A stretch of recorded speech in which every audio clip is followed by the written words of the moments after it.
Hello students, welcome to my channel. Solve करते हैं concept of physics के rotational dynamics chapter से subjective exercise का question number 80। A thin spherical shell of radius r lying on a rough horizontal surface is hit sharply and horizontally by a cube.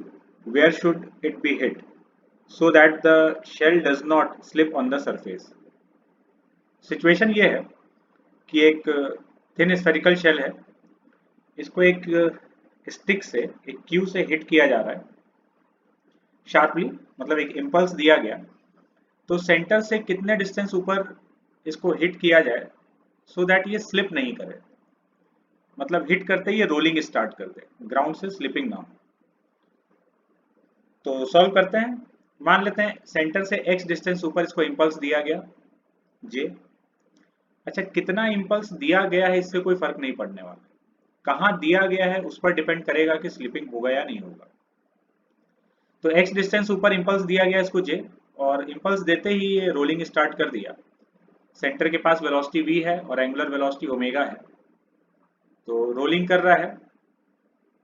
तो bottom most point का velocity अगर हम लोग लिखेंगे तो translation की वजह से v आगे की तरफ, रोटेशन की वजह से ओमेगा r पीछे की तरफ, तो net velocity v minus omega r, और स्लिपिंग नहीं होने के लिए ये वैल्यू 0 के बराबर है।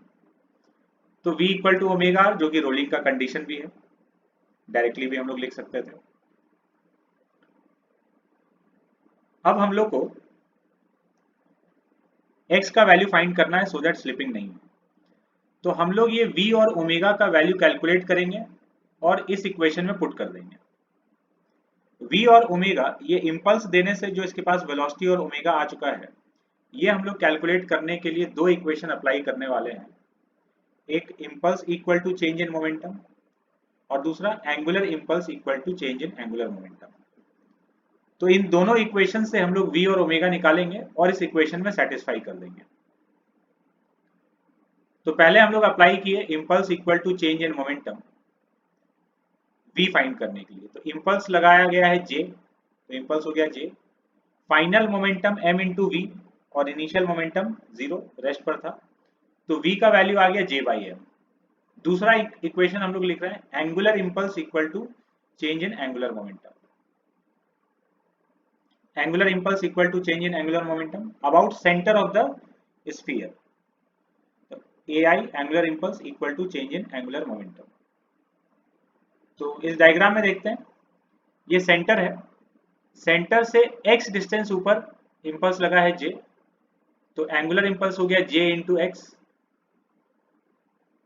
ये angular impulse j into x equal to change in angular momentum, final angular momentum minus initial angular momentum. तो इनिशियल एंगुलर मोमेंटम तो 0 है, फाइनल एंगुलर मोमेंटम ये कैसे लिखा गया ये समझते हैं। ये बॉडी कंबाइंड ट्रांसलेशन रोटेशन में है। तो एंगुलर मोमेंटम जब हम लोग लिखेंगे तो उसमें दो टर्म आएगा, एक सेंटर ऑफ मास जो कि एक पार्टिकल है उसका एंगुलर मोमेंटम, और एक ये रिजिड बॉडी का रोटेशन की वजह से उसका एंगुलर मोमेंटम।